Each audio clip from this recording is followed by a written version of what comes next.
सुप्रभात। दूरदर्शन मध्य प्रदेश के खास कार्यक्रम नमस्कार एमपी में आप सभी का स्वागत है। मैं हूं आपके साथ आकाश सैन। और जिस तरीके से नमस्कार एमपी कार्यक्रम के जरिए हर बार हम एक नए विषय पर चर्चा करते हैं, तो इस बार भी एक अलग विषय पर हम चर्चा करेंगे। लेकिन सबसे पहले आज की तिथि क्या है इस पर एक नज़र डाल लेते हैं और उसके बाद कार्यक्रम में आगे बढ़ेंगे। और आज की तिथि की अगर हम बात करें तो विक्रम संवत 2080 फागुन माह के कृष्ण पक्ष की त्रयोदशी तिथि है। तारीख है 8 मार्च 2024, दिन शुक्रवार। तो ये आज की तिथि हमने बताई। लेकिन दर्शकों, आज महाशिवरात्रि का महापर्व भी है, तो महाशिवरात्रि के महापर्व की भी आप सभी को ढेर सारी बधाई, शुभकामनाएं। भगवान शंकर आप सभी के कष्टों को दूर करें। दूरदर्शन परिवार की ओर से आप सभी को बहुत बहुत ढेर सारी शुभकामनाएं। और आज के इतिहास पर भी एक नज़र डाल लेते हैं, क्योंकि इतिहास के बिना सब कुछ अधूरा है। तो आज के दिन क्या कुछ खास घटा था, इस पर भी एक नज़र डालें।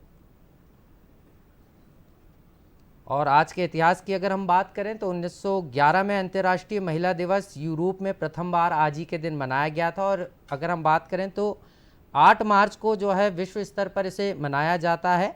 और इसकी शुरुआत सबसे पहले 1909 में हुई थी। दरअसल साल 1908 में अमेरिका में एक मजदूर आंदोलन हुआ था, जिसमें 15,000 से ज़्यादा यूरोप और अमेरिका की जो महिलाएं हैं, मजदूर महिलाएं, वो शामिल हुई थी। और उनके आंदोलन के बाद जो है इस अंतर्राष्ट्रीय महिला दिवस की नींव रखी गई थी। और 1975 में संयुक्त राष्ट्र ने 8 मार्च को जो है अंतर्राष्ट्रीय महिला दिवस की मान्यता दी थी। और उसके बाद से लगातार अंतर्राष्ट्रीय महिला दिवस मनाया जाने लगा। महिला दिवस की इस बार की अगर हम थीम की बात करें तो इंस्पायर इंक्लूजन जो है इसकी थीम रखी गई है। इसके अलावा आज ही के दिन 1930 में महात्मा गांधी ने भारत की आज़ादी के लिए अंग्रेजी शासन के खिलाफ सविनय अवज्ञा आंदोलन की शुरुआत की थी। इसके अलावा 1948 में एयर इंडिया की जो है एयर इंडिया इंटरनेशनल की आज ही के दिन स्थापना की गई थी। 2008 में आज ही के दिन फेयर ऑफ फुटपाथ ने Cairo international festival for children में भारत का प्रतिनिधित्व किया था।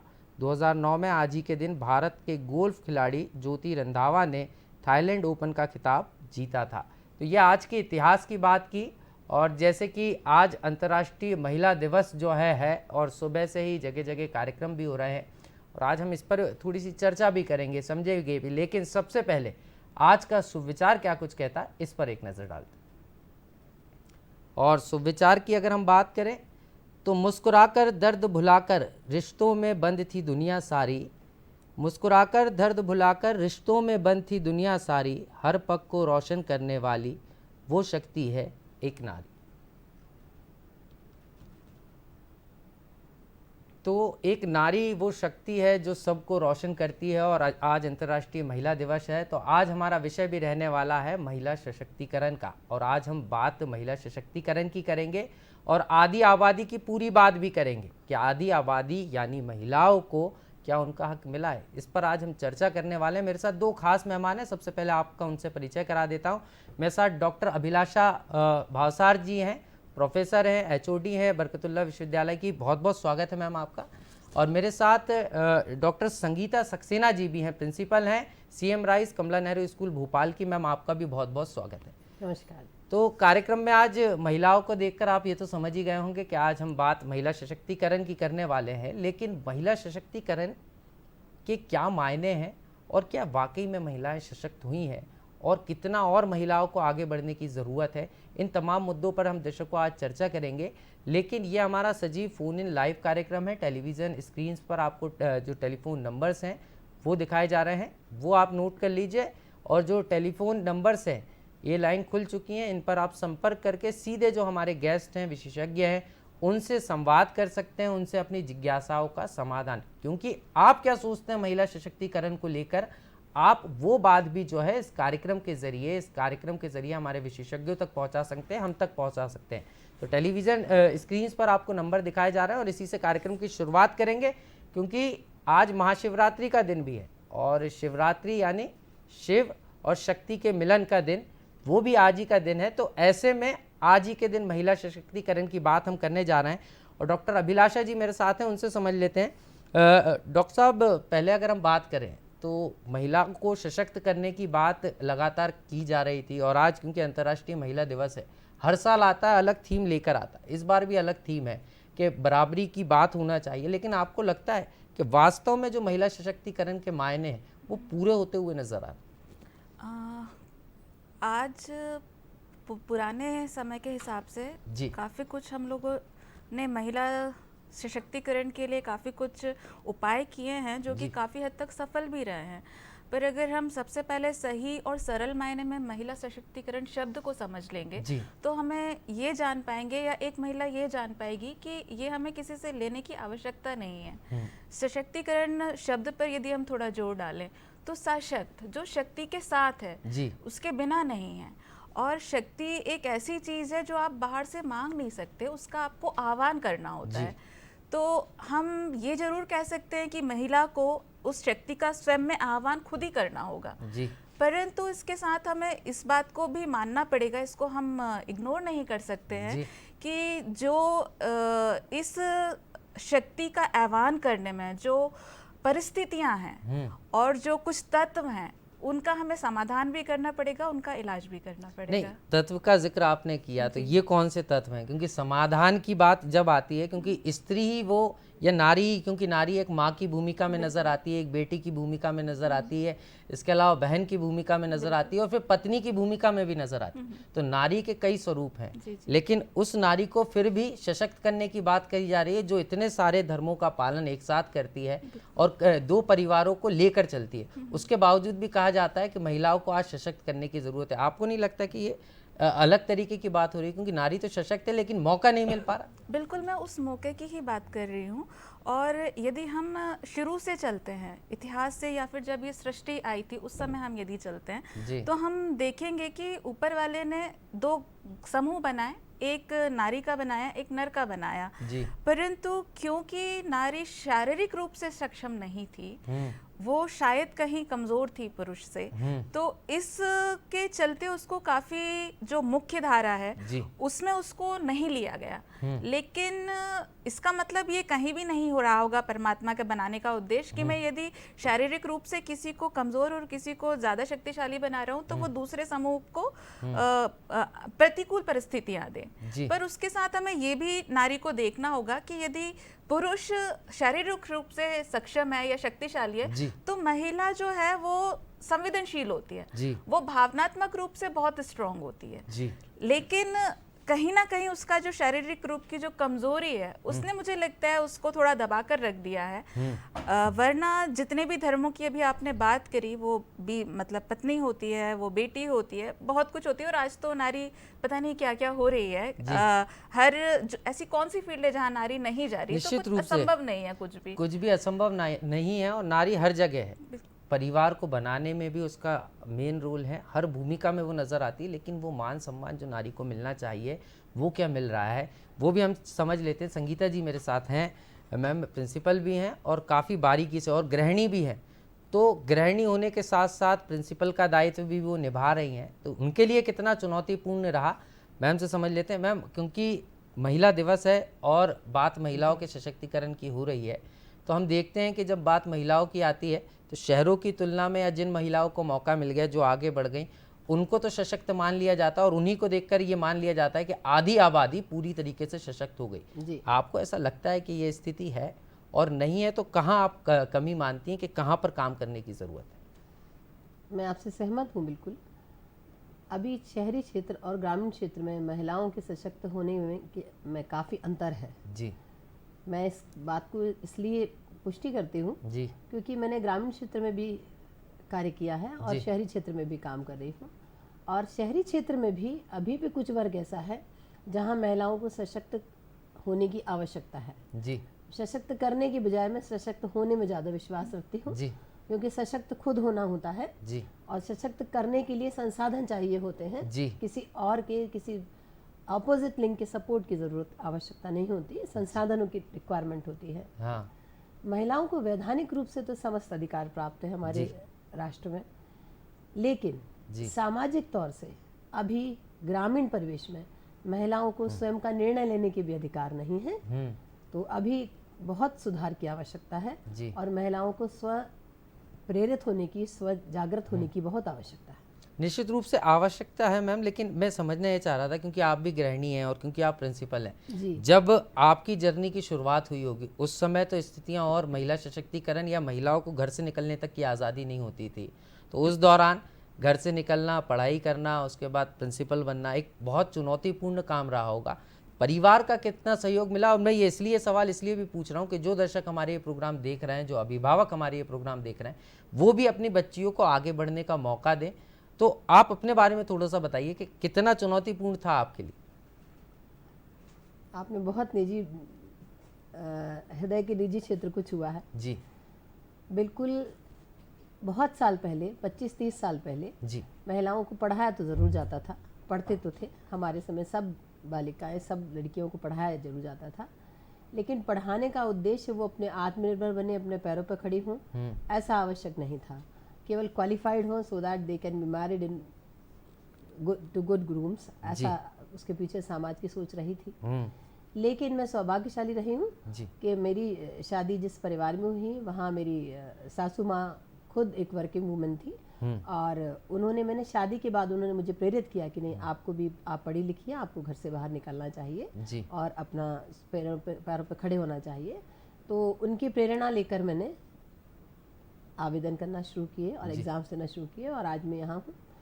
शुरुआत ग्रामीण क्षेत्र से हुई, तो वहाँ मैंने जाकर देखा कि घर में जो मुझे सपोर्ट प्राप्त है, घर में घर वालों का जो सपोर्ट है, वो वहाँ उस ग्रामीण क्षेत्र में महिलाओं को नहीं है। मेरे साथ और भी बहुत सारी महिला शिक्षिकाएं थी, उन महिला शिक्षिकाओं को ये सपोर्ट प्राप्त नहीं था। वो भले ही नौकरी में आ गई थी, आर्थिक कारणों से वो सब नौकरी कर रही थी, सेवा कर रही थी, शिक्षक का कार्य कर रही थी, लेकिन फिर भी उनको लेने के लिए कोई पुरुष, छोड़ने के लिए कोई उनके परिवार के पुरुष सदस्य आते थे। तो मुझे ऐसा लगा कि अभी इन महिलाओं को खुद भी समझने की ज़रूरत है कि जब आप घर से बाहर कदम निकाल रही तो अपने कदम मजबूती से रखिए, अपने पर खुद का हौसला बनाए रखिए। और यही मैंने प्रेरणा हमेशा अपने विद्यालय में पढ़ने वाली लड़कियों और साथ साथ लड़कों को भी दी है, क्योंकि केवल बालिकाओं को ये समझाने से परिदृश्य परिवर्तित नहीं होगा। हमें बालक और बालिका, अपने विद्यालय के दोनों को ये बताना होता है कि महिला का समाज में बराबरी का दर्जा है, समान अवसर उसको मिलना चाहिए, आगे बढ़ने के, अपने निर्णय लेने के समान अवसर मिलना चाहिए, और उनके निर्णयों का सम्मान भी होना चाहिए। तो उनके निर्णयों का सम्मान होना चाहिए, और ये सम्मान तभी होगा क्योंकि महिला जिस भी भूमिका में है, पुरुष को यहाँ पर समझना होगा कि उनकी भूमिका क्या रहने वाली है महिलाओं को लेकर। अगर आप भाई की भूमिका में हैं तो आपको एक बहन को सपोर्ट करना होगा, अगर आप पति की भूमिका में हैं तो आपको पत्नी को सपोर्ट करना होगा, और अगर आपकी माँ है तो आप बेटे की भूमिका में हैं, यहाँ भी आपको जो है सपोर्ट करना होगा। तो कुल मिलाकर अगर हम बात करें तो सपोर्ट बहुत ज़रूरी है, और इस सपोर्ट के ज़रिए ही, क्योंकि महिलाएँ और जो नारी हैं वो सशक्त तो हैं, लेकिन उनको एक ऐसे सहारे की ज़रूरत है जो उनको आगे बढ़ा सके। तो सिर्फ वो आगे नहीं बढ़ेंगे, आपका पूरा परिवार भी आगे बढ़ेगा। ऐसी ही बात मैम कर रही थी। डॉक्टर अभिलाषा जी के पास आएंगे। मैम, आपसे समझना चाह रहा था, क्योंकि सपोर्ट की बात की और यहाँ पर अब एक चलन चल पड़ा है, हम कह रहे हैं कि महिलाएं लगातार शिक्षा के क्षेत्र में, हर सेक्टर में लगातार सामने आ रही हैं, और बात भी हो रही कि महिलाएँ जो हैं काफ़ी तेज़ी से आगे बढ़ रही हैं। लेकिन जो एटमॉस्फेयर की बात होती है, कि जो वर्किंग कल्चर की बात होती है, वो वर्किंग कल्चर या वर्किंग प्लेस पर जो एटमॉस्फेयर होता है वो नहीं मिल पाता, और कई बार जो महिला एबल भी होती है, जो सशक्त भी होती है और उस पूरे डिपार्टमेंट को ऊंचाइयों तक ले जा सकती है, वो महिला पीछे आ जाती है सिर्फ एटमॉस्फेयर के कारण। तो आपको नहीं लगता सामाजिक ताने बाने को भी यहाँ पर सुधारने की ज़रूरत है? बिल्कुल। जहाँ तक आपने सपोर्ट की बात करी, तो मुझे लगता है महिला को किसी व्यक्ति विशेष के सपोर्ट की आवश्यकता नहीं है। सिर्फ आप उसके वातावरण को, जिसमें वो काम करने जा रही है, आप उसको डिस्टर्ब मत कीजिए। आप एक उसको मानवीय वातावरण दीजिए, तो वो बहुत अच्छे से काम कर लेगी।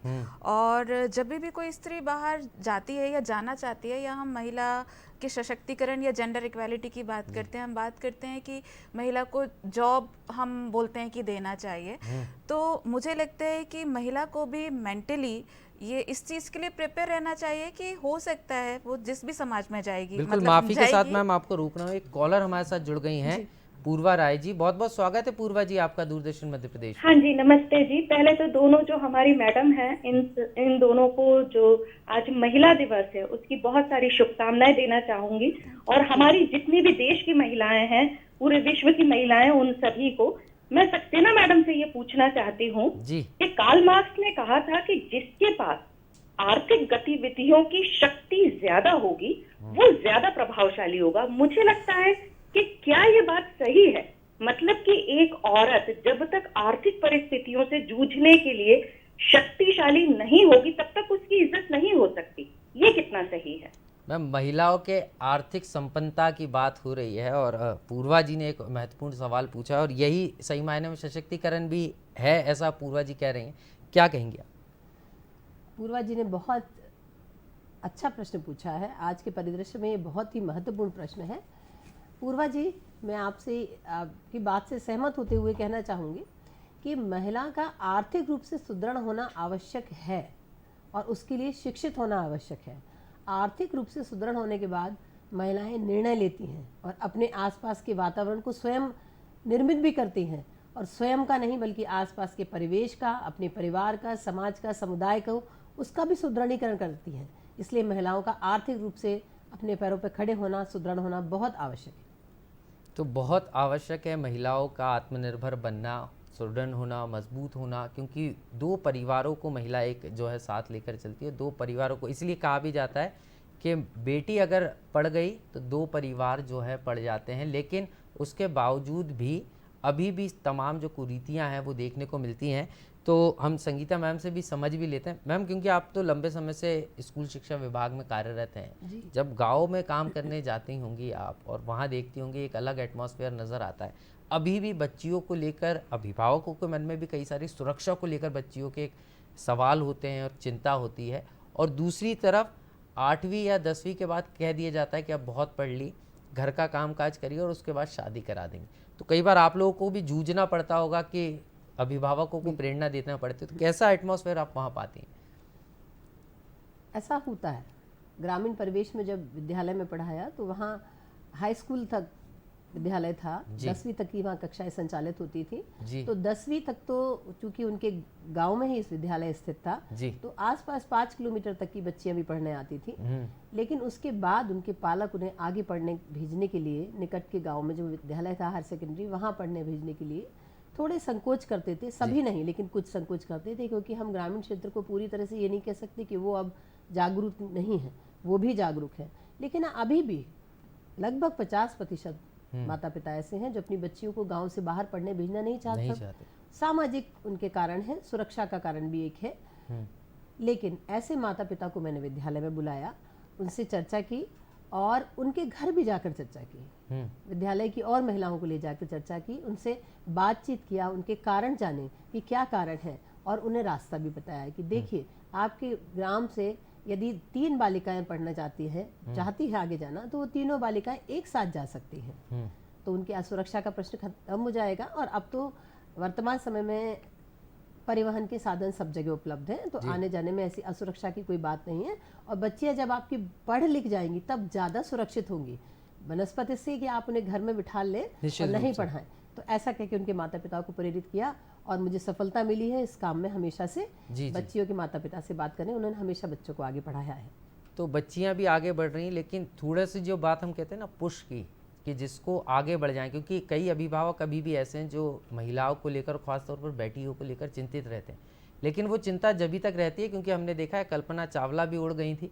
तो ऐसी कई कल्पना चावला हैं, लेकिन सिर्फ विश्वास की ज़रूरत है, उनको थोड़ा सा सपोर्ट की ज़रूरत है।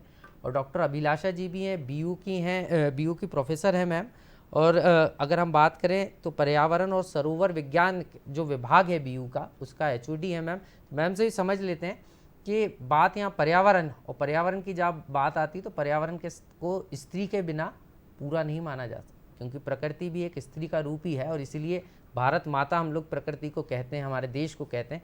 तो प्रकृति और स्त्री, इसका मेल कैसा है? और क्योंकि सरोवर विज्ञान की बात भी यहाँ हो रही है, तो मैम से समझ लेते हैं कि मैम बात प्रकृति की होती है तो प्रकृति स्त्री के बिना अधूरी है। और इसलिए हम भारत माता भी कहते हैं, हमारे देश को माँ का दर्जा देते हैं। तो कैसे देख रहे हैं आप, क्योंकि आप पढ़ाते भी हैं बच्चों को, और आजकल बच्चियों को यहाँ पर सशक्त करने के लिए तमाम चीज़ें बताई जाती हैं। गुड टच हुई, बैड टच हुई, और स्कूलिंग से ये शुरुआत कर दी गई है। तो आप कैसे देखती हैं इसको? बिल्कुल हम प्रकृति को और स्त्री को भिन्न नहीं देख सकते हैं, वो एक ही चीज़ है लगभग। बेहतर होगा कि यदि हमें स्त्री को समझना है, यदि कोशिश करना है, तो हमें प्रकृति को समझ लेना चाहिए। और जिस तरह से हम प्रकृति का सम्मान करते हैं और हमें ये पता है कि प्रकृति नहीं तो हमारा अस्तित्व नहीं, तो कहीं ना कहीं हमें इस बात को भी सम्मान देना होगा कि स्त्री नहीं, स्त्री का सम्मान नहीं तो हमारा सम्मान और हमारा अस्तित्व भी नहीं रहेगा। तो दोनों ही एक ही चीज़ें हैं। और जहाँ तक आपने सरोवर विज्ञान की बात करी है और मैडम ने भी बात करी है कि वो जब स्कूल में जाती हैं तो पेरेंट्स को भी बोलती हैं कि जाइए, तो मैं इस विषय के बारे में बोलूँगी। सरोवर विज्ञान जो विषय है, ये विषय जो है पूरा का पूरा फील्ड बेस्ड विषय रहा है। जब भी हमें कुछ भी काम करना होता है, कुछ भी प्रैक्टिकल या एक्सपेरिमेंट करना होता है, उसके लिए हमें फील्ड के लिए जाना होता है। और मेरा खुद का भी जो रिसर्च का काम था, उसके लिए मुझे भोपाल के बाहर के से काफ़ी दूर जाना पड़ता था। तो उस समय भी थोड़ा सा लगता था कि कैसे जाएंगे, कैसे रहेंगे, लेकिन पता नहीं कुछ एक प्रकृति से ही कुछ प्रेरणा मिलती थी कि प्रकृति तो सभी जगह है ना, तो प्रकृति है तो आपकी प्रोटेक्शन भी हो ही जाएगी। तो कुछ एक विश्वास का इंस्पिरेशन, एक मुझे सेटिस्फेक्शन मिलता था। तो वो एक चुनौतीपूर्ण काम तो रहा था कि फील्ड पर जाना और इतनी दूर दूर सैंपल करना। और सबसे बड़ी बात ये होती है कि जब हम फील्ड पर जाते थे तो हमारे साथ काफ़ी सारी चीज़ें होती थी, तो उसको एक अकेले व्यक्ति को हैंडल करना बहुत मुश्किल होता था। तो वो भी हमने किया। तो कहने का मतलब है कि प्रकृति को जब मैंने इस तरह के विषय पर अपना शोध शुरू करा तो कहीं ना कहीं प्रकृति मेरी शक्ति बनी थी। निश्चित रूप से तो प्रकृति शक्ति भी बनती है, लेकिन मन में एक विश्वास होना चाहिए और इसी विश्वास को जगाने का जो काम है वो अभिभावक कर सकते हैं अपने बेटियों पर विश्वास जताकर। और जब वो विश्वास जताएंगे तो बेटियां काफ़ी कुछ कर सकती हैं। संगीता मैम के पास चलेंगे, उनसे समझ लेते हैं। मैम, आजकल गुड टच बैड टच की बात काफ़ी हो रही है और लगातार हम देख रहे हैं कि महिला सशक्तिकरण दिवस जब 8 मार्च आता तो पूरा देश एक अलग रंग में नज़र आता है, लेकिन अगले ही दिन हम हमारी माँ, बहन, बेटी का सम्मान तो करते हैं, लेकिन घर के बाहर निकलते हैं तो हम वो भूल जाते हैं। तो आपको नहीं लगता कि जब तक ये सारी चीज़ें हर व्यक्ति करना नहीं लगेगा, हर माता अपने बच्चे को ये समझाने नहीं लगे कि हमें हर स्त्री का सम्मान करना है, हम बाहर जाएं तो उसकी सुरक्षा का हमें ध्यान रखें, तो तब जाके सही मायनों में महिला सशक्त हो पाई? आपने बिल्कुल सही कहा। विद्यालय में, मैं मेरे विद्यालय में, वर्तमान विद्यालय में भी छोटी बच्चियां जो हैं, बिल्कुल प्रारंभिक जिनकी शिक्षा में हैं, जो KG1 में हैं, उदय में, अरुण में पढ़ती हैं, कक्षा 1, 2 से लेके 5, 6, 7, 8 तक हम समय समय पर उन्हें गुड टच बैड टच की ट्रेनिंग्स भी देते हैं और उसका बार बार अभ्यास भी करते हैं। अभ्यास भी हम करते हैं, हमारे महिलाएं शिक्षिकाएं हैं, तो हम इस चीज़ का अभ्यास भी करते हैं कि बच्चों को शुरू से, बचपन से ये चीज़ पता हो कि किस सीमा तक उन्हें छुआ जाना चाहिए और किस सीमा के आगे वो बैड टच में परिवर्तित हो जाता है। ये बच्चों को समझ में आना चाहिए और इसके बहुत अच्छे परिणाम देखने को मिल रहे हैं हमें अपने विद्यालय में। मैं बिल्कुल गर्व से कह सकती हूँ कि हमारे विद्यालय में बालिकाओं में बहुत आत्मविश्वास है और बहुत परिवर्तन है इस बात को लेके। और हम अपने विद्यालय में विशेषज्ञों को भी बुलाते हैं जो इस क्षेत्र के विशेषज्ञ हैं, और वो भी बच्चों की काउंसलिंग भी करते हैं और बच्चों को मार्गदर्शन भी प्रदान करते हैं। आपने बिल्कुल सही कहा कि महिला दिवस के दिन तो हम महिला के सशक्तिकरण की बात करते हैं, महिलाओं को पूछते हैं, सम्मान देते हैं सार्वजनिक तौर पर, लेकिन अगले ही दिन पता नहीं क्यों वो विचार कहाँ तिरोहित हो जाते हैं। तो ऐसे समय में मेरा ऐसा विश्वास है कि केवल बालिकाओं को मार्गदर्शन देने से समाज में परिदृश्य नहीं बदलेगा।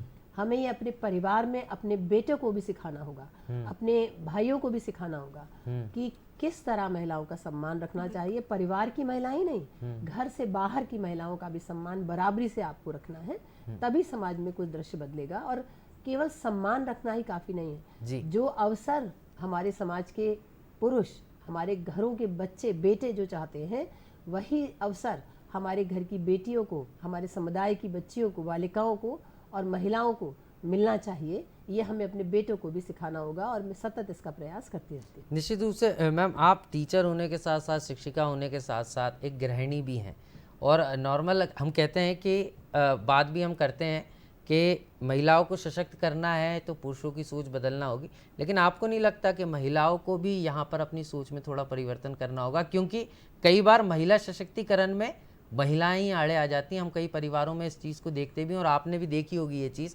कि महिला सशक्तिकरण की बात आती है तो हर जगह पुरुषों का जिक्र हो जाता है कि उनको मानसिक रूप से उनकी सोच बदलना होगी, लेकिन कहीं ना कहीं एक बड़ी आड़, एक माँ के रूप में कई बार बेटी को बाहर जाने की आज़ादी नहीं मिल पाती, और जब हम बेटी की शादी करती हैं महिलाएं तो कहती हैं उन्हें अच्छा घर मिलना चाहिए, और जब बहू लेकर आती हैं तो वो आज़ादी खत्म हो जाती। तो आपको नहीं लगता कि महिलाओं को भी यहाँ पर अपने सोच में परिवर्तन करना चाहिए? बिल्कुल, मैं सहमत हूँ आपसे, पूर्णतः सहमत हूँ कि शुरुआत तो घर से ही होना चाहिए। किसी भी परिवर्तन की, जो हम परिवर्तन समाज में, राष्ट्र में, समुदाय में देखना चाहते हैं, उसकी शुरुआत तो घर से ही करना चाहिए। और घर में चाहे बहू हो चाहे बेटी हो, दोनों को समान रूप से देखा जाना चाहिए, समान स्वतंत्रता उनको होनी चाहिए। हर चीज़ की स्वतंत्रता दी नहीं जाती है उनको, खुद ही उनके पास है स्वतंत्रता, वो उसका प्रयोग स्वयं करेंगी। और ये हमें उन्हें एहसास देना है, माँ होने के नाते और सासू होने के नाते। मैंने दोनों भूमिकाओं में हूँ, तो मैं दोनों, अपनी बहू को भी और अपनी बेटी को भी, दोनों को यही बताती आई हूँ कि नहीं, आपको समान अवसर है, आपको आपके निर्णय का सम्मान सब जगह। एक चीज़ और, क्योंकि आपने मैम बहुत बेहतर बात कही है, तो एक चीज़ और छोटी सी इसमें मतलब आपसे पूछना चाहूँगा कि बात अधिकारों की हो रही है, लेकिन बहू जिस दिन घर में निर्णय लेने लगे, क्या उस दिन सासू माँ सेटिस्फाइड हो जाएंगी? क्योंकि यहीं पर सशक्तिकरण की बात होती है, क्योंकि सास और बहू का रिश्ता अगर जम गया और बहू ने निर्णय लेना शुरू कर दिया तो क्या तालमेल बना रहेगा, सशक्त हो गई महिला? देखिए, थोड़ा सा मेरी मत भिन्नता आपसे। हाँ। निर्णय लेना शुरू कर दिया, हाँ, ये शुरू करना से अर्थ मेरा, मैं ऐसा निकाल रही हूँ कि जब वो शादी होकर किसी परिवार में गई तब निर्णय लेना शुरू किया। निर्णय लेने का अधिकार बचपन से बच्चियों को मिलना चाहिए, और जिस घर में बचपन से उनके जीवन से जुड़े हुए छोटे छोटे निर्णय लेने का अधिकार मिलता है, वहाँ वो बच्चियाँ सही निर्णय लेना सीखती हैं।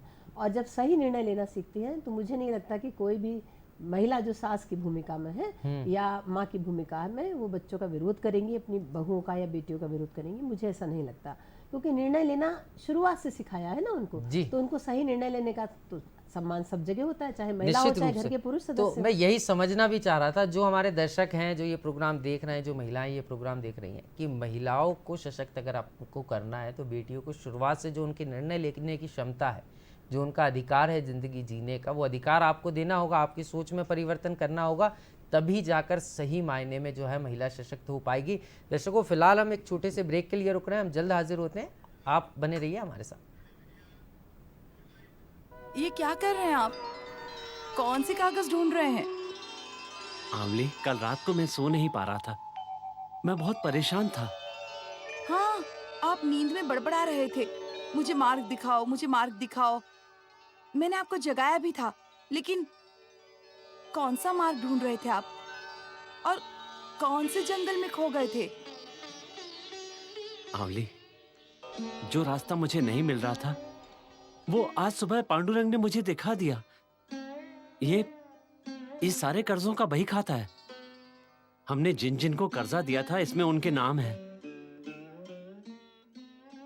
इन कागजों का क्या करेंगे? नदी में बहा दूंगा। देखिए संत तुकाराम शाम 5:30 बजे, पुनः प्रसारण सुबह 9 बजे, सिर्फ डीडी नेशनल पर, देश का पहला चैनल, देश का अपना चैनल। यदि आप अपना वास्तविक परिचय दे दें तो हनुमान को हम अभी बुला देंगे, इसी क्षण। लो, इसी क्षण बुला देंगे, जैसे हनुमान इनकी पोथी में बंद है। अवश्य, आप अपना परिचय तो दीजिए, हनुमान मेरे चुटकी बजाते ही आ जाएंगे।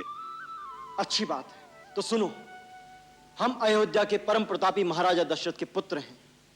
हम वानर राज सुग्रीव से मित्रता करना चाहते हैं। मेरा नाम लक्ष्मण है, ये मेरे ज्येष्ठ भ्राता श्री रामचंद्र जी हैं। राम, श्री रामचंद्र। रामायण प्रतिदिन शाम 6 बजे, पुनः प्रसारण दोपहर 12 बजे डीडी नेशनल पर। देखो, ये है ये साहब वो औरत। मिस्टर कुमार, ये लेडी की फैक्टर है इस पूरे मिशन के लिए। अगर हम एक पूरा एरिया कवर कर ले तो यहाँ से भागना बहुत मुश्किल है।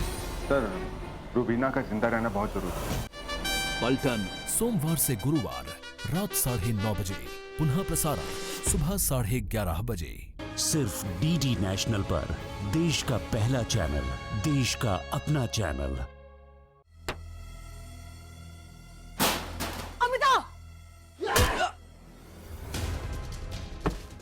आ तो रहे हम, लेकिन इस बार पुलिस के साथ आ रहे हैं।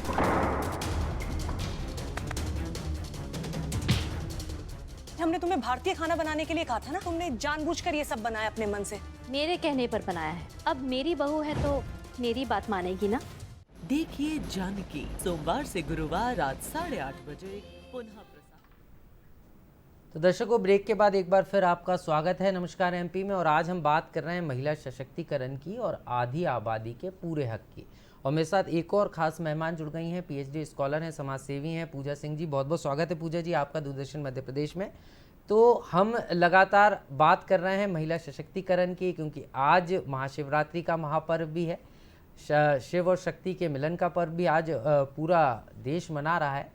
लेकिन महिला सशक्तिकरण दिवस भी आज है। और जिस तरीके से 1911 में इसकी शुरुआत हुई थी और उसके बाद लगातार महिलाओं के हक की बात की जाने लगी, लेकिन आज भी हमें जब महिला सशक्तिकरण दिवस हम मनाते हैं तो मन में सवाल आता है कि आखिर क्यों लगातार हमें सशक्तिकरण के लिए दिवस मनाना पड़ रहा है, रोज़ हम क्यों ये दिवस नहीं मनाते। इसी पर हम चर्चा भी कर रहे हैं। पूजा जी मेरे साथ हैं, पूजा जी से समझ लेते हैं। पूजा जी, आप कैसे देख रही हैं, क्योंकि पीएचडी के क्षेत्र में आपने भी देखा है कि एक बड़ी चुनौती रहती है। स्कॉलर जो रहते हैं, मैम भी जो डॉक्टर अभिलाषा जी वो भी बता रही थी कि जब वो भी रिसर्च के लिए जाती थी, सैंपल कलेक्शन बड़ी चुनौती होती है, क्योंकि आप समाज से सीधे जुड़े हुए हैं, शिक्षा के क्षेत्र से जुड़े हुए हैं।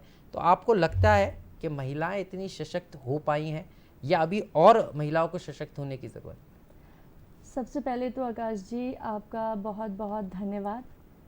सशक्तिकरण की बात आपने की है। आज हम यहाँ पर मौजूद हैं, महिला दिवस मना रहे हैं 8 मार्च को जी, जिसकी शुरुआत आपने सशक्तिकरण की कर दी है। यहाँ पे मौजूद 3 महिलाओं को बुलाकर जी, हमें हमारे विचारों को हमें दूसरों से रूबरू करवाया है आपने, उसके लिए बहुत बहुत धन्यवाद। तो ये बहुत बड़ा प्लेटफॉर्म तो नहीं, पर एक छोटा ही प्लेटफॉर्म सही, लेकिन आपने महिलाओं को यहाँ पे रूबरू करवा के एक सशक्तिकरण का बहुत बड़ा एग्जाम्पल दिया है जी। तो उसके लिए आप सभी का बहुत बहुत धन्यवाद जी, शुक्रिया। मैं सवाल यही है मैम, मैं समझना यही चाह रहा हूँ, दूरदर्शन परिवार भी आपका आभार व्यक्त करता है, लेकिन सवाल यही है कि सशक्तिकरण की जो दिशा में काम होना चाहिए, क्या वो हो रहा है? क्योंकि लगातार कहा तो जाता है हर साल, लेकिन जो बच्चियां, क्योंकि आप भी शिक्षा के क्षेत्र से जुड़ी हुई हैं, तो आपको क्या लगता है कि महिलाएं सशक्त हैं? जो एटमॉस्फेयर चेंज होना चाहिए वो हो रहा है या अभी भी कुछ और करने की ज़रूरत है? देखिए, पहले के ज़माने से लेके अब के ज़माने तक अगर आप बात करें तो धीरे धीरे चीज़ें बदलती हैं, ठीक है। वैसे वैसे महिलाओं की सोच बदल रही है, पुरुषों की सोच भी बदल रही है। और स्कूलों में, कॉलेजों में जो महिलाओं का जो महिलाएं जिस प्रकार से शिक्षा ले रही हैं उनमें बढ़ोतरी भी हो रही है। तो हम ये तो नहीं कह सकते कि हाँ महिलाएं अभी भी उतना पीछे हैं जितना पहले थीं, क्योंकि महिलाओं को अब काफ़ी ज़्यादा सपोर्ट मिल रहा है। स्वयं महिला शिक्षित हो रही है, चाहे वो उसे लड़ झगड़ के जो करना पड़े वो अपने आप को शिक्षित, अपने आप को सबल बनाने की पूरी कोशिश करती है। चाहे वो एक घर में अपना छोटा सा पार्लर खोल ले या फिर घर में टिफिन सेंटर चला ले। तो ये सारी चीज़ें हमारे समाज के लिए एक बहुत बड़ा उदाहरण है कि महिलाएं दूसरों के सपोर्ट से ही नहीं, खुद अपने आप अपने परिवार से लड़के अपने आप को सशक्त कर रही है। तो संगीता जी भी हमारे साथ थी, संगीता सक्सेना जी प्रिंसिपल थी कमला नेहरू स्कूल की। मैम भी यही कह रही थी कि निर्णय लेने की क्षमता अगर शुरुआत से महिलाओं को सिखाई जाए, उनको वो आज़ादी दी जाए। और एक बड़ी बात भी मैम ने इस बात को कही थी कि निर्णय लेने के साथ साथ महिलाओं को शुरुआत से ही आत्मनिर्भरता की तरफ बढ़ाई जाए। मतलब वही बात आप भी कह रही हैं कि निर्णय, लेकिन आपको लगता है कि रोजगार के समान अवसर हैं, तमाम चीज़ें कहा तो जाता है, लेकिन जो समाज में या जो कार्यालयों में जहाँ महिलाएं काम कर रही हैं वहाँ पर उनको ऐसा एटमॉस्फेयर नहीं मिल पाता।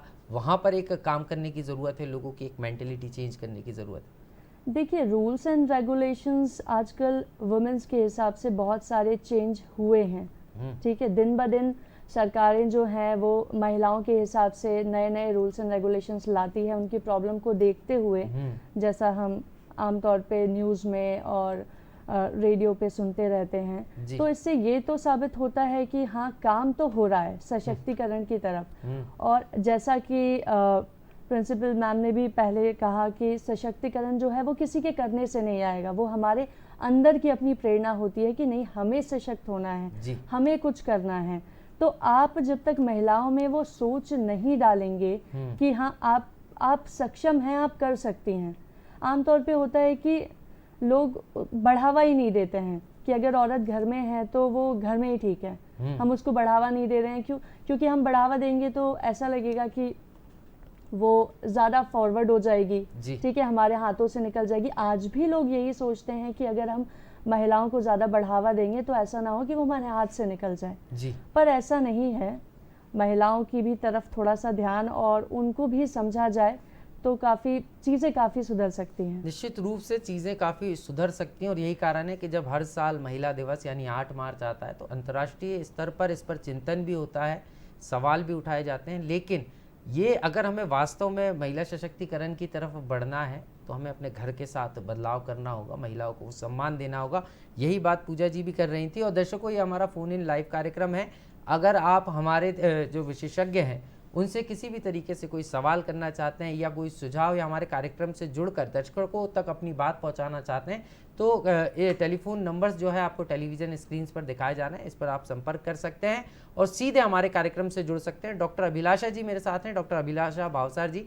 मैम के पास चलेंगे क्योंकि प्रकृति और सरोवर विज्ञान जो है एक अपने आप में अलग सब्जेक्ट भी कहा जाता है और इसकी मैम HOD भी हैं और महिला भी हैं। तो मैम से समझ लेते हैं कि जो एटमॉस्फेयर की बात लगातार चर्चा में आ भी रही है, जो पर्यावरण की बात होती है तो पर्यावरण भी एटमॉस्फेयर से जुड़ा हुआ है।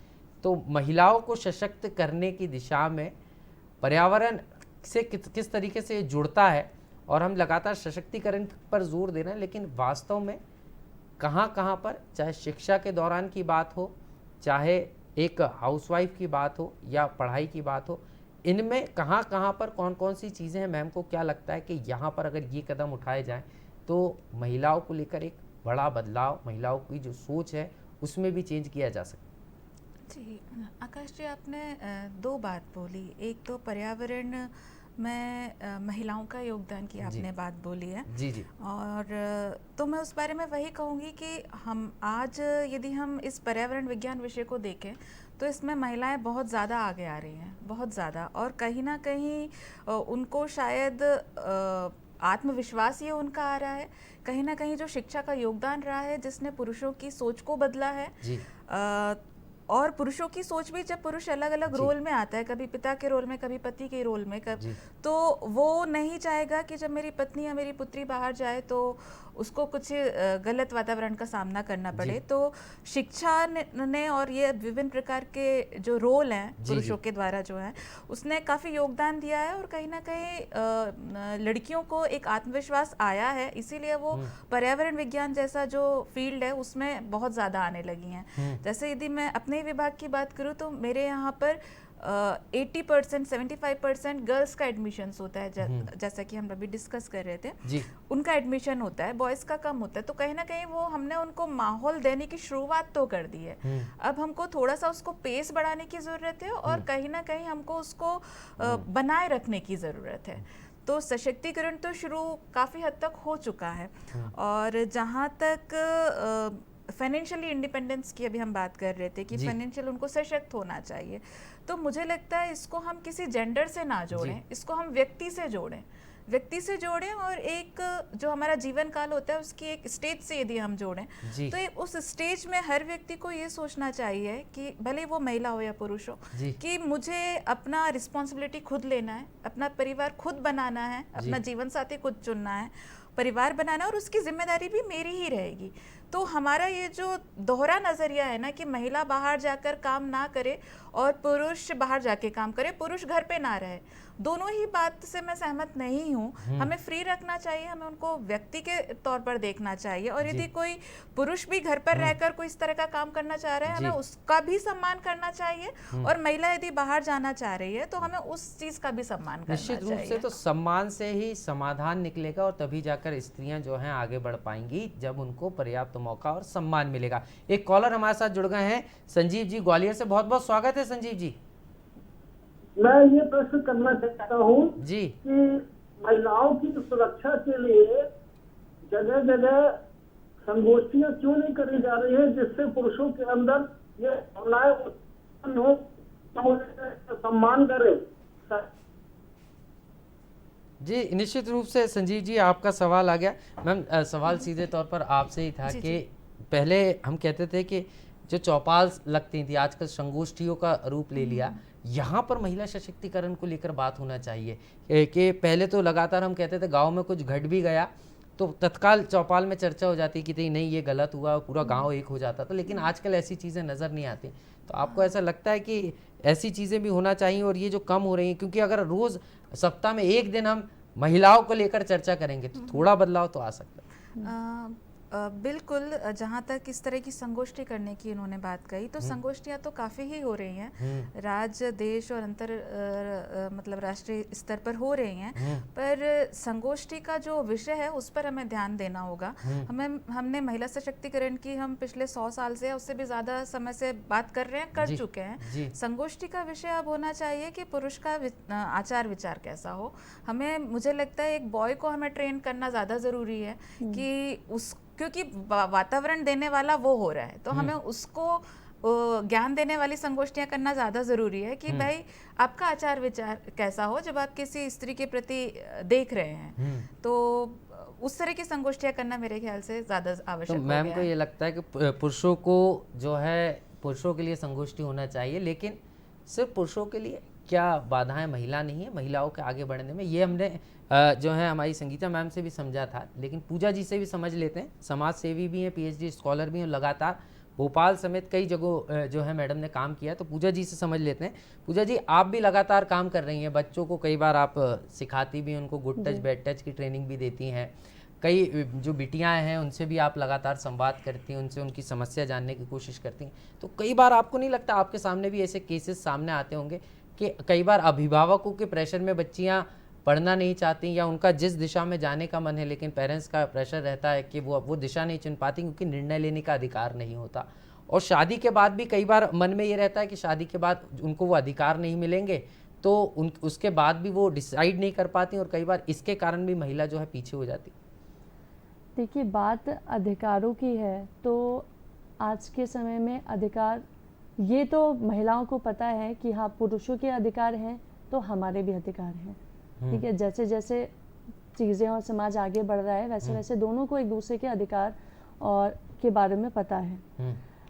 बात अगर बच्चियों की करें तो बच्चियों के ऊपर हाँ प्रेशर तो होता है, महिलाओं पे ज़्यादा ही होता है, परिवार का भी होता है, परिवार से अगर ससुराल में चली जाती हैं तो वहाँ का भी होता है। पर हमें ये याद रखना है कि अगर हम पुरुषों की बात कर रहे हैं, उनके सम्मान की बात कर रहे हैं, तो एक स्त्री का भी अपना सम्मान है, ठीक है। एक स्त्री की भी अपनी सोच, अपनी धारणाएं हैं, उसे जिंदगी में क्या करना है, कैसे करना है। तो ये परिवार का काम है कि वो उसका साथ दे, ठीक है।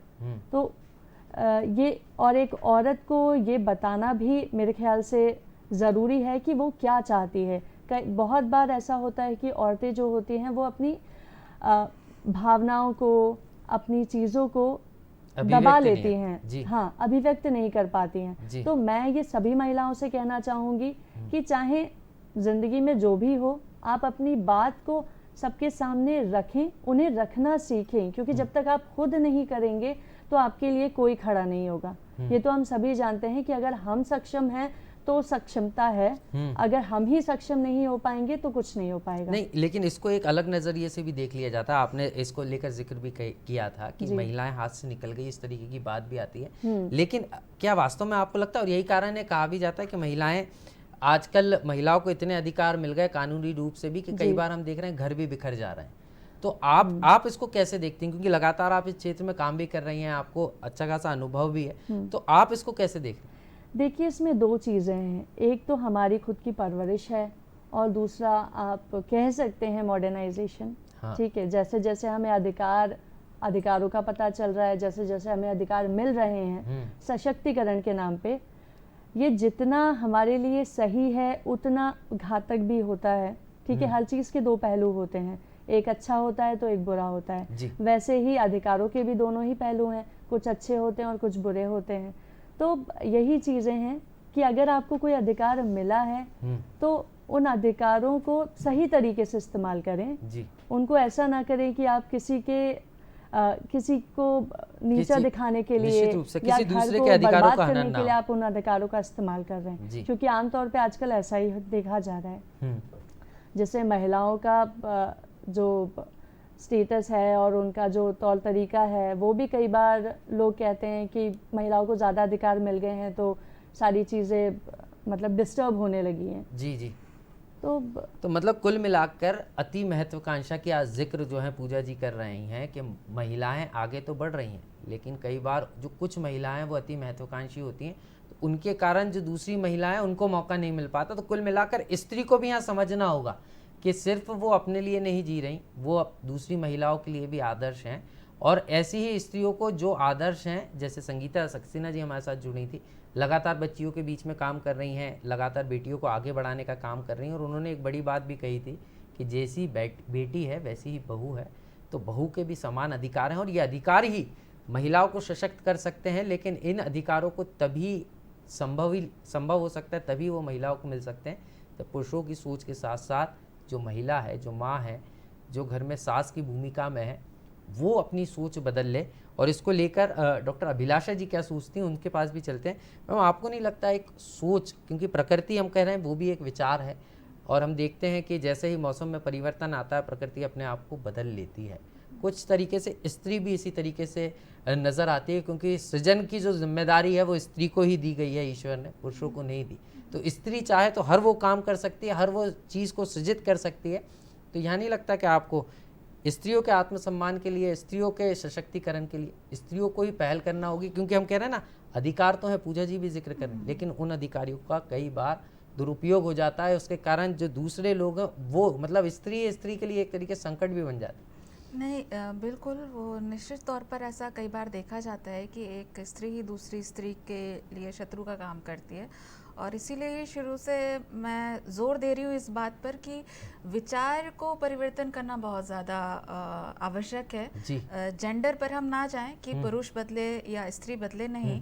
इसलिए हमें विचार की प्रमुखता रखनी होगी। यदि हम विचार को और आचार को प्रमुखता देंगे तो वो स्त्री पर भी उतना ही लागू होता है जितना पुरुष पर। तो वो स्वस्थ विचार होने चाहिए जिससे कि हम एक स्वस्थ माहौल दे पाएँ। जी, आप एक चीज़ और कहती हैं कि आप बच्चों को पढ़ाती भी हैं, तो जब बच्चे आते होंगे तो रोज़ एक नए थॉट के साथ जीवन की शुरुआत करना चाहिए, और वास्तव में होना भी चाहिए। हम भी हमारे कार्यक्रम की शुरुआत शुभ विचार से करते हैं, तो वो थॉट्स जो हैं कहते हैं मन में एक उमंग भी लेकर आते हैं। लेकिन हम कहते हैं ना कि अगर आपने माँ का सम्मान कर लिया और माँ से आपको प्रेरणा मिल गई, तो फिर आप समाज में वो सम्मान देना सीख जाएंगे। जी जी जी, हाँ बिल्कुल ही। माँ तो पहली गुरु होती ही है जो हमें सभी तरह के भाव को डालती है। और यदि उसमें इस चीज़ को इस तरह से देखती हूँ, यदि माँ ये अपनी जिम्मेदारी समझ ले कि माँ हमारे बेटे और बेटी को दोनों को ही सम्मान कराना सिखाना है, तो काफ़ी हद तक इस समस्या का हल हो सकता है। जी। तो क्योंकि हम जिस एक लड़की को, एक पुत्री को भी ये होना चाहिए कि नहीं, मैं एक सम्मान की हकदार हूँ, और एक बेटे को भी इतना ज्ञान होना चाहिए, इतना इस तरह का विचार उसका होना चाहिए कि बिल्कुल मुझे एक स्त्री का सम्मान करना चाहिए। निश्चित रूप से तो बात सम्मान और अधिकारों की है, और ये सम्मान और अधिकार अगर महिलाओं को मिल जाए और महिलाएं इसका सही उपयोग करें तो महिला सशक्त हो सकती है। और यही कारण हम देख रहे हैं कि हर क्षेत्र में आजकल महिलाएं, बेटियां जो है डंका बजा रही हैं, और जिसने महिला पर विश्वास किया, क्योंकि चाहे खेल की बात हो, हर क्षेत्र में, चाहे विज्ञान की, चाहे सेना की बात हो, हर जगह महिलाएं ही महिलाएं नज़र आती हैं, और ये महिला सशक्तिकरण के प्रयासों का असर है। लेकिन भारत को अगर विश्व गुरु बनना है तो महिलाओं को बराबरी का हक देना होगा। सिर्फ जेंडर से नहीं, महिला कहने से नहीं हो जाता। महिला से पहले वो एक मनुष्य है, और जिसने ये समझ लिया वो महिलाओं को सही मायने में सशक्त कर रहा है। और पूजा जी लगातार ऐसे जो हैं कार्यशाला लेने भी जाती हैं बच्चों की, तो पूजा जी भी कई सारे थॉट्स और मोटिवेशनल थॉट्स बच्चों को बताती हैं। तो पूजा जी के पास चलते हैं, पूजा जी समझ लेते हैं। और हाल ही में पूजा जी को भी इंटरनेशनली सम्मानित किया गया था, तो पूजा जी से उस बारे में भी समझ लेते हैं। पूजा जी, आप भी लगातार बच्चों को शिक्षित करने के लिए काम कर रही हैं, कई बार कॉलेजेस में भी जाती हैं, तो बच्चियों का अलग से सेशन होता है जी। तो कई बार बच्चियों के मन में कई सारे सवाल भी होते होंगे कि मुझे ये बनना है, और हम कहते भी हैं कि लड़कों से ज़्यादा लड़कियों के पास अवसर कम होते हैं, क्योंकि शादी का एक प्रेशर होता है कि तय समय सीमा में तो अपने आप को साबित करना है तो समाज की जो कुरीतियां हैं या बुराइयां हैं उनका सामना करते हुए कम समय में अपने आप को प्रूव करने की एक बड़ी जिम्मेदारी महिलाओं या बेटियों के सामने होती।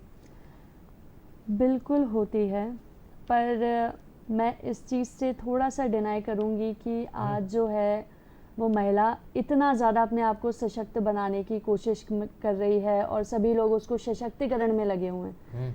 देखिए, ये आप, हम और यहाँ पे मौजूद जितने भी लोग हैं सब जानते हैं, ठीक है, कि खुद से ही शुरुआत होती है। ठीक है, अगर हमने सोच लिया, हमने ठान लिया तो हमने कर लिया। ठीक है, हमारे पीछे और कोई नहीं है। अगर हमें कुछ करना है तो वो हम ही हैं जो कर पाएंगे। ठीक है, सपोर्ट होता है फैमिली का, लेकिन परिवार भी तब तक सपोर्ट नहीं करेगा जब तक आप खुद अपना नहीं करेंगे। जी, ठीक है। तो मैं जैसे पढ़ाने जाती हूँ, पढ़ाने क्या जाती हूँ, मैं खुद भी पढ़ती हूँ, मुझे भी प्रोफेसर्स पढ़ाते हैं, आते हैं वहाँ पे। तो मतलब सवाल यही आता है कि भाई आपको अगर हम पीएचडी कर रहे हैं तो सवाल सबसे बड़ा होता है कि क्यों करनी है आपको। जी, शादी हो गई है, पीएचडी क्यों करनी है। अब अगर किसी से बोलें कि सर थोड़ा फाइनेंशियली स्टेबल होना है, तो लोग कहते हैं पति कमाते तो हैं, आपको स्टेबल क्यों होना है फाइनेंशियली। निश्चित रूप से यही सोच। जी हाँ, तो इसी सोच को हमें बदलना है कि हम बार बार उनसे मांगने या किसी के सामने गिड़गिड़ा तो नहीं सकते ना। जी, निश्चित। जैसे एक लड़की अपने खुद के माँ बाप के सामने भी कभी कुछ नहीं कहती, माँ बाप स्वयं अपनी स्वेच्छा से सारी चीज़ें करता है अपनी औलादों के लिए। जी, जी। वैसे ही एक औरत भी समझती है कि हर बार अपने पति के सामने जाके मांगना और ये बोलना, ये आप सबसे नहीं कह सकते। ये आप एक महिला की अपने मन की धारणा होती है कि हमें किसी के सामने झुकना नहीं है, और इसीलिए वो चाहे अनचाहे मेहनत करके, थोड़ा बहुत काम करके, या जैसे भी उसकी विवेक के हिसाब से वो चीज़ों को बेहतर बनाने की और अपने आप को आगे बढ़ाने की कोशिश करती है। निश्चित रूप से। एक चीज़ और पूजा जी, आपने कहा कि संगीता जी भी इसी बात पर जोर दे रही थी कि महिलाओं को सशक्त करने के लिए आत्मनिर्भर बनाना होगा, और आप भी उसी बात पर जोर दे रही हैं कि आत्मनिर्भरता की तरफ बढ़ना होगा। लेकिन आपको नहीं लगता समय कम है, अपने आप को प्रूव करना है, चुनौतियां कई सारी, और उसमें परिवार का सपोर्ट कितना महत्वपूर्ण हो जाता है। और साथ साथ एक चीज़ और समझना चाहता हूं मैं कि कई बार कई बिटियाएँ जो कई छात्र छात्राएँ वो आपके पास आती भी होंगी और पूछती भी हैं कि हमें इस क्षेत्र में आगे जाना है लेकिन परिवार का सपोर्ट नहीं मिल रहा। तो वहाँ पर परिवार को मनाने की जो भूमिका होती है वो कैसी होना चाहिए, क्योंकि जो दर्शक हमारे ये प्रोग्राम देख रहे हैं, जो महिलाएं या जो बेटियां ये प्रोग्राम देख रही हैं, उन तक भी ये बात पहुँचे कि उन तक वो कैसे समझाएं। ये जो सवाल है वो क्योंकि आप काफी संवेदनशील है, मैं कहूँगी, क्योंकि देखिए हम यहाँ पे किस तरीके से पहुँचे हैं, मैम किस तरीके से पहुँची हैं, प्रिंसिपल मैम किस तरीके से पहुँची हैं, ये हम सभी जानते हैं अपने अपने अंदर। हमने किसी को कभी बताया नहीं, क्योंकि इसमें काफ़ी विरोध करना पड़ता है, और जिसके अंदर क्षमताएं हैं ये वही कर सकता है। ठीक है, इसलिए मैं देख रही टेलीविज़न पे जितनी भी महिलाएं हैं, बच्चियाँ हैं, मैं उनसे यही कहूँगी कि अपने विचारों को दूसरों के सामने रखें, डरे नहीं। परिवार में बहुत से लोग होंगे जो आपका सपोर्ट करेंगे, बहुत से लोग होंगे, इवन खुद के माँ बाप भी होंगे जो आपको सपोर्ट नहीं करेंगे। तो इसमें डरने की कोई ज़रूरत नहीं है। अगर आपके अंदर क्षमताएं हैं, आपके अंदर मेहनत करने की लगन है, किसी चीज़ को हासिल करने की लगन है, तो बेशक वो काम होगा। निश्चित रूप से। तो लगन और आत्मविश्वास होना ज़रूरी है। और कार्यक्रम के अंतिम बेला में हम हैं, मैम चलते चलते आपसे संदेश चाहूँगा। जी, क्या हमारे दर्शकों को संदेश देना चाहेंगी? मैं तो बस यही कहना चाहूँगी कि अपने आप को सबल बनाने के लिए, अपने आप को आगे बढ़ाने के लिए आप जो प्रयास कर सकते हैं वो करिए। चाहे समाज आपका साथ दे या ना दे, परिवार आपका साथ दे या ना दे, आप अपने आप को बेहतर बनाने की हर दिन प्रयास करिए। आप अपना लक्ष्य हासिल करने की दिशा में काम करते रहिए। और हमारे साथ डॉक्टर अभिलाषा जी भी। संक्षेप में मैं संदेश चाहूँगा कि आप हमारे दर्शकों को। मैं सभी को यही रिक्वेस्ट करूंगी, सभी बच्चियों को या महिलाओं को, कि आप इस जेंडर बायसनेस से ऊपर आइए और एक अच्छा व्यक्ति बनने की कोशिश कीजिए। निश्चित रूप से। तो एक अच्छा व्यक्ति बनने की ज़रूरत है, और जिसने नारी को नारी से ऊपर उठकर देखना शुरू कर दिया और नारी को नारी के अलावा मनुष्य मान लिया, तो सही मायनों में महिलाओं का सशक्तिकरण हो सकता है। तो दर्शकों, आज हमने महत्वपूर्ण विषय पर बात की कि महिला सशक्तिकरण और आधी आबादी की पूरी बात हमने की है, लेकिन वो पूरी बात तभी होगी जब आप अपने सोच में परिवर्तन लाएंगे और हम सब मिलकर महिलाओं को सम्मान देंगे, तभी जाकर सही मायनों में महिला सशक्तिकरण हो पाएगा। तो अगली बार किसी और विषय के साथ आपके सामने हाजिर होंगे, तब तक के लिए मुझे दीजिए इजाज़त और देखते रहिए दूरदर्शन मध्य प्रदेश। नमस्कार।